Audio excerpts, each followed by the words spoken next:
UCF Nightly News. We talk about how UCF faculty say they aren't getting their due and what some are doing to get it. Next, we take a look at how a UCF professor is taking a creative approach to building bridges. Then, we see how UCF Dining is taking the next step in their zero waste mission. In sports, we go to the Dill as UCF researchers tells us how pickleball injuries are on the rise. So stay tuned because Nightly News starts now.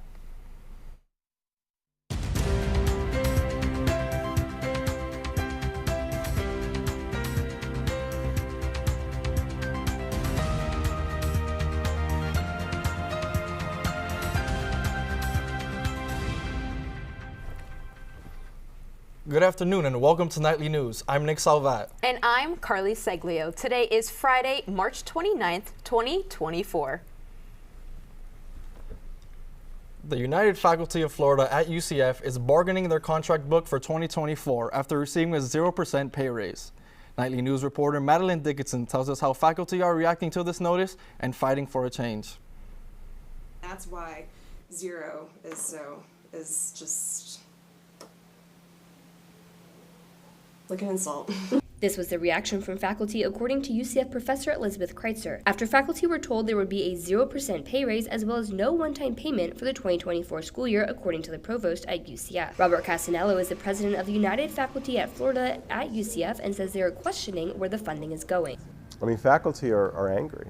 Faculty are really upset. The morale is really low, you know, and now when all of the other public universities in the state are getting raises anywhere from 2% to 5%.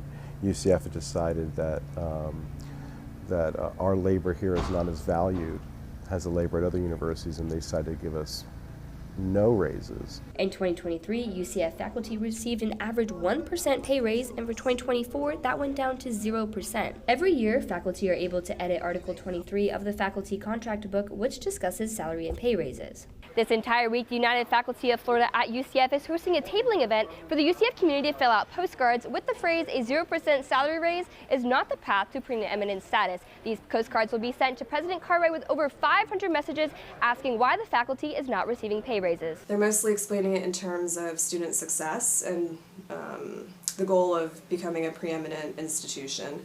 So the answers that we keep getting are that they're putting money towards advising and ensuring that students are graduating on time so that we can meet that preeminent status. Nightly News reached out to the Provost, Board of Trustees, and President Cartwright and has not received a response. During the collective bargaining session this week, the Board of Trustees stated that this new proposal would be brought to Provost Johnson and President Cartwright. UFF at UCF says that in order to become a preeminent constitution, UCF needs to recognize their faculty. In Orlando, Madeline Dickinson, UCF Nightly News.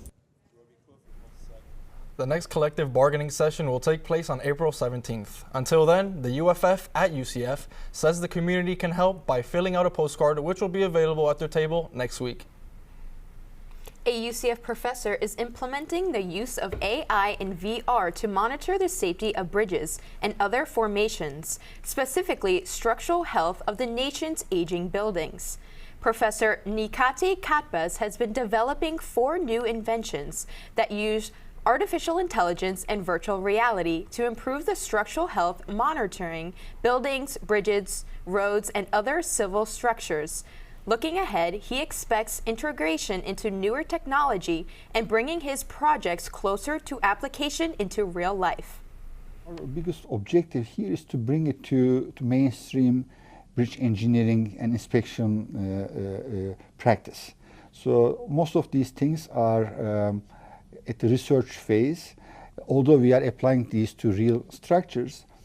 But the challenge is to transform these from research to practice. You can be in different places and discuss, like for example, you're a bridge engineer. In Baltimore, Maryland, which he claims is a historic engineering failure. A vessel struck the bridge, causing a chain reaction and collapse within seconds. For more information about Katbas' work and progress, you can find him in the labs located in the Barbara Yang Center. UCF is one step closer to becoming a waste-free campus. Our Nightly News reporter Sarah Castillo tells us who UCF is partnering with to make this happen. UCF Dining Services have taken a big step towards zero waste by giving their food scraps to create compost in collaboration with O-Town Compost. The new campaign was announced this past week on O-Town's Instagram. Charlie Pioli, the founder of O-Town Compost, says he's excited to collaborate with UCF. We're excited to be doing one dining hall right now, but the plan is to expand that to the other dining hall, Nitros, and the Student Union building. Ultimately, we want to help the university achieve their zero waste goal and scale as a business to meet that need. O-Town will be using big trucks such as this one lovingly called Forest to go and collect the food scraps from the 63 South Dining Hall. This big old bag right here is food scraps from UCF Dining that have been collected from O-Town Compost that have been fermented, mixed with mulch and soil, and that eventually will go back to the UCF Arboretum to make food again that will go back to UCF Dining. UCF Sustainability Coordinator Ryan Chabot says that this whole process is a full circle moment for UCF. And that compost will go directly into our community farm and garden, which produces fruits and vegetables harvested by our Arboretum and sustainability students. And the vast majority of that produce goes to the Knights Helping Knights Pantry. So all students will have access to that food that will in some ways be grown using the food that they were also consuming at the dining halls. The pilot program will start this semester and run through the summer and fall semester. In Orlando, Sara Castillo, UCF Nightly News. And then we can pick out. The Arboretum will be receiving bags of compost from O-Town at the end of every semester. As we wrap up Women's History Month, one UCF dance student has choreographed a piece that transcends the boundaries of dance and speaks to the challenges women, especially dancers, face regarding body image. Reporter Cassandra Wilkins sheds a light on how this dance symbolizes the struggle that women face everywhere, how they see themselves in the mirror. According to Dance Nutrition, dancers at all levels can struggle with poor body image, with over 75% of dancers feeling pressure to lose weight. Olivia Whalen, a UCF dance student, has made a piece that highlights how dancers struggle with body image. Whalen says she created this dance by herself for her improvisation final. Are they criticizing themselves? Are they, I have one dancer who's criticizing her stomach, one who's criticizing her face, one who's criticizing her arms, and it's different for every single dancer. According to professional dancer and registered dietitian nutritionist Rachel Fine, stressors for dancers include comparing their bodies in the mirror to other dancers, tight-fitting uniforms, to the belief that a lower body weight offers a better performance. In this dance, ballerinas go back and forth on the stage to depict how they are torn between their emotions towards their bodies. Whalen says this dance represents a lot of the individuals that deal with body image, including herself at one point in time. Katie Schofield is a psychology student at UCF and says that the dance touches upon a heavy topic in a positive way. I would struggle when I was looking at my body. I would struggle with what I was seeing, which would then make it harder for me to feel at home while I was dancing. This routine will be performed at Hagerty High School on March 30th. 15 additional dances, all choreographed by students, are set to hit the stage as well. In Orlando, Cassandra Wilkins, UCF Nightly News. The National Eating Disorders Association emphasizes that body image goes beyond the mirror but extends to beliefs about appearance. You can watch the performance at Hagerty High School this Saturday at 7 p.m. It was kind of chilly this morning, wasn't it? Yeah, I wonder if it will stay like this all day. What do you think, Isabella? Well, guys, it won't be super hot today, but temperatures will go up later in the day. Right now we are at 72 degrees and the high for today is 78. It'll be a windy day with winds picking up 10 to 15 miles per hour from the north. There's a 0% chance of rain today, making it a very sunny day. Perfect to enjoy the theme parks. Tonight will be more chilly though. We're dropping into the 50s and 40 degrees. So if you're going out, make sure to bring a jacket with you.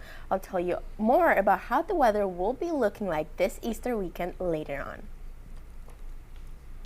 Coming up after the break, we'll look into how UCF-based company Limitless Solutions plans to improve the way they build their bionic arms. So please stand by because we'll be right back.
Inspiring and empowering kids who may have felt hopeless once for being different.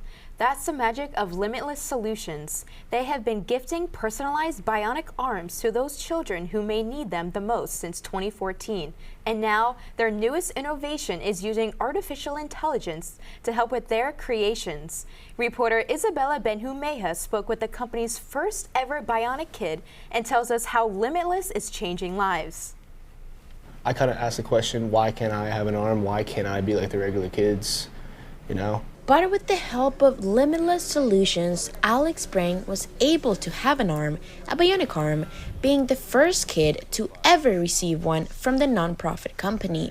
It feels like I almost started like a little chain that has grown into something absolutely amazing today that will help many, many different people. He was gifted an Iron Man themed prosthetic at 8 years old, and since then, Albert Manero and his Limitless team have used 3D printing and some of the latest technology to make things more colorful for kids with personalized bionics. We learned really early on that children wanted to express themselves and really be able to stand out with their prosthetic, and being able to incorporate all of that personal identity and expression right into the prosthetic opens up a whole new way for them to tell their story. Alex, or better known as Iron Boy, is just one of the over 50 kids that Limitless Solutions has helped since 2014, and their latest innovation is using generative artificial intelligence to help streamline their work.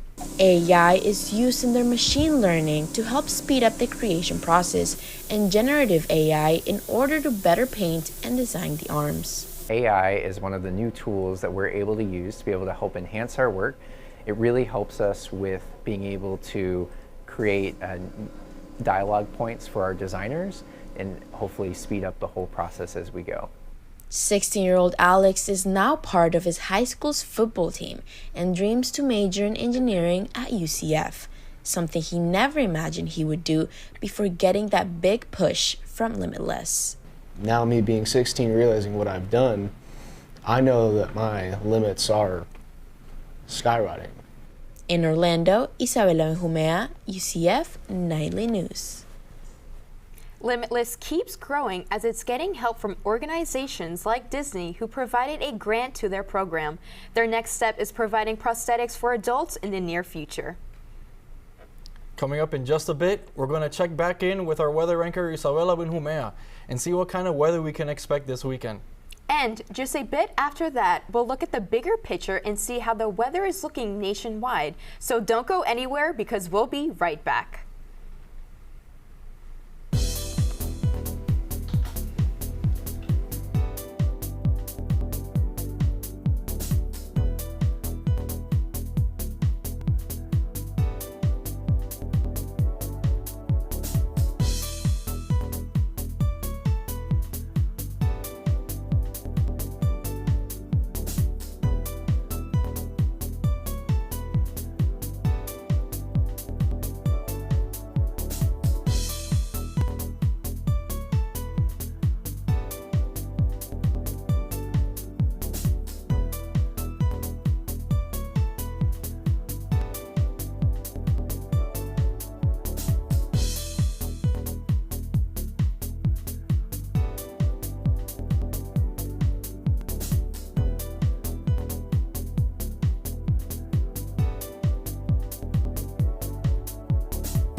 Welcome back. Looking at the weather nationwide, Embry-Riddle student meteorologist Ellie Bankston shows us the forecast.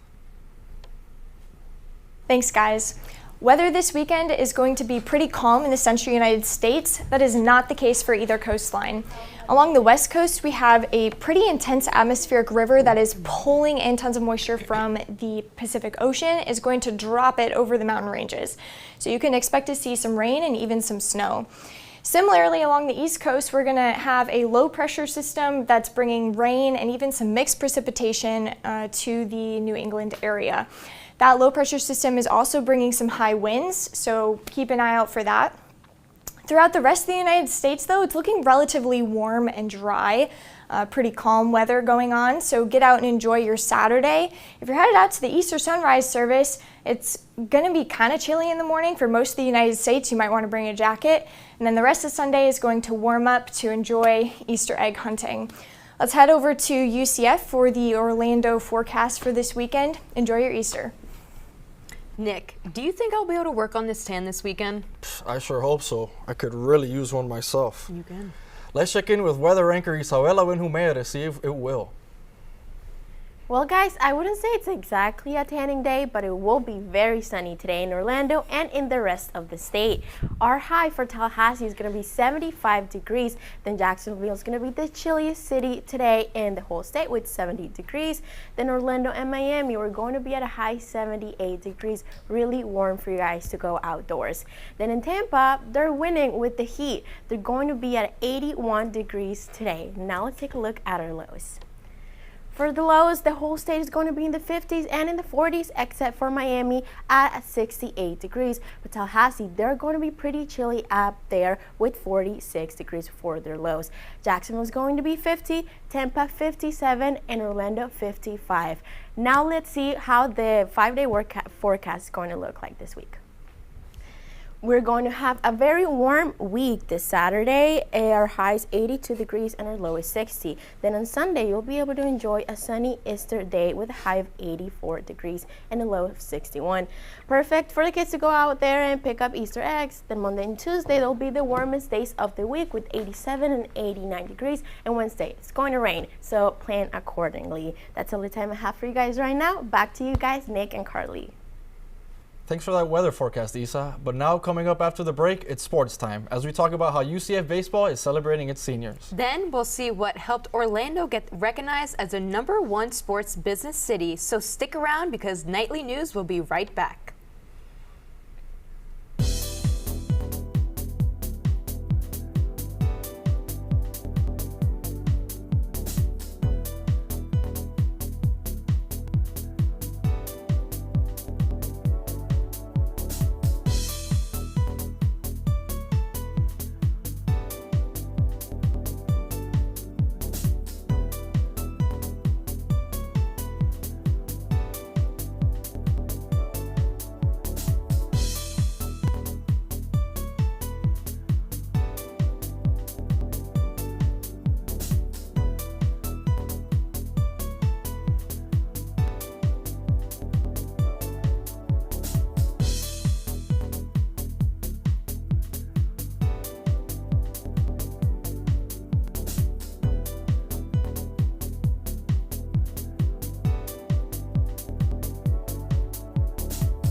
What's up, Knights? I'm Madeline Dickinson, here to give you your UCF sports update. As pickleball's popularity has skyrocketed, so have the number of serious injuries among players, according to an analysis of a large government injury database. Nightly News reporter Ceglio tells us more about what kind of injuries people are facing. I had to go to the emergency room and they treated me very well there. It was a broken forearm in 2 parts, so it was really bad. For Sylvia Soto, pickleball is something she says all the retirees want to do now. However, Soto and her community started playing without any knowledge of the game. She says warming up is key. As the older you get, the less your body can keep up with the game. We get injured because we don't warm up. Older people are not in shape, and we have to get somewhat in shape, or at least warm up before we start the game. It requires a lot of running back and forth. Soto says being out of the game since December has made her more cautious about the possible effects of this sport. But she says she can't wait to get back on the court with her friends and serve her opponents.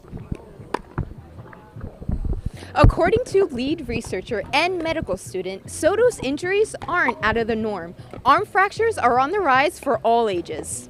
Gata says injuries like these can be prevented, and it's up to her and her team to find those answers. But I think we are at the point where we're looking at, okay, so people are getting fractured.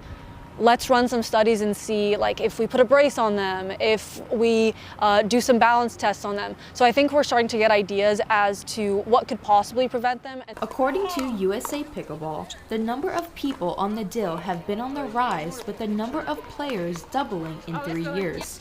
And because of this, Gata says her research is more important than ever, as she and her team continue to look for more ways to prevent injuries. In Orlando, Ceglio, UCF Nightly News. From knee sprains to muscle sprains while playing pickleball, these are just some of the injuries that can occur. In light of this, experts like Gata says to make sure to stretch as you enter the pickleball courts at the RWC. Following a 2023 season that saw the Knights miss the postseason tournament, UCF baseball has gotten off to a hot start, winning 2 of their first 3 conference series matchups.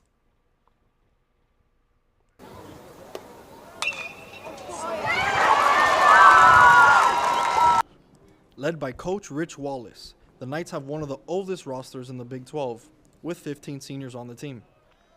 In Thursday night's matchup alone, there were 4 seniors in the lineup and 3 seniors took the mound to pitch. The seniority and leadership the players bring to the team is a big part of the Knights' early season success, according to senior outfielder Jack Zajska. The calming presence that the seniors have is pretty impactful. Like, the sky's not falling. We're going to come back and win. You have a couple bad at-bats, you have a rough outing, like, right back to it the next day, and that prevents the highs from getting really high and the lows from getting really low. The Knights were picked to finish 10th out of 13 in the Big 12 baseball preseason poll prior to the start of the season. They currently sit at 7th place in the conference standings and have already taken the series against the number 5 ranked team. UCF is a resilient squad, having come back from multiple deficits in multiple games. That, according to Coach Rich Wallace, is due large in part to the older leaders on the squad. The Knights will play 7 more 3-game series versus Big 12 competition, including 4 of them being played here at UCF. The Knights travel to Daytona Beach next week to take on Bethune-Cookman before returning back home to take on North Florida. Well, I think they've all been through the battles of it, and we got some younger guys too in some big spots, and they can kind of lean on them. And it's just not out in the game either. It's at practice, it's in the meetings. Like, they've been through this, especially the guys that have played in Power 5 leagues before.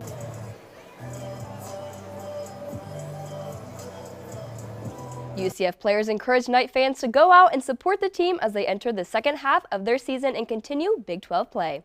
The Sports Business Journal has named Orlando to be the #1 sports business city, and the UCF Sports Business Club continues to utilize the opportunities. Nightly News reporter Hannah Kalazak was able to get close to the newest involved court. This past Wednesday, the UCF Sports Business Club was invited to the NBA G League Osceola Magic Team Sports Industry Night. SPB students who attended were able to interact with those working in the sports industry. A career fair and discussion panel was held before the Osceola Magic took on the Iowa Wolves on home court. UCF's very own men's basketball assistant coach Ben Witherspoon spoke at the event. SPB Club President Valerie Herrera says they hope to continue the expansion of opportunities. A ton of opportunities within the world of sports come through Orlando, and it's such a privilege being in a position that I am with UCF and the sport business program to also have opportunities come through us as well. The club has been helping students get involved for years, and now these students are one court closer to the industry. Although this is the first time being involved with a G League team, the club has been getting students involved in Orlando for years, with the Sports Business Journal giving Orlando the #1 spot dealing with attracting and hosting events like this. SPB members just might get even more local opportunities. But with the club and having all these meetings and having to put myself out there and talk with people at these meetings, I've been really able to work on my communication and my networking skills. The most notable student-involved events in Orlando include March Madness, the ESPN Basketball Invitational, the Arnold Palmer Invitational, and more. Herrera says the club and event involvement is a great reflection of how Orlando is the top sports event city in the U.S. In Orlando, Hannah Kalazak, UCF Knightly News. You'll be able to see more than just Orlando fans at future sports events, but working UCF SPB club members. That's all the time I have for you guys today. Back to you, Nick and Carly. Thank you, Madeline. That's our time for right now. Thanks for joining us. Thanks for watching and have a great day.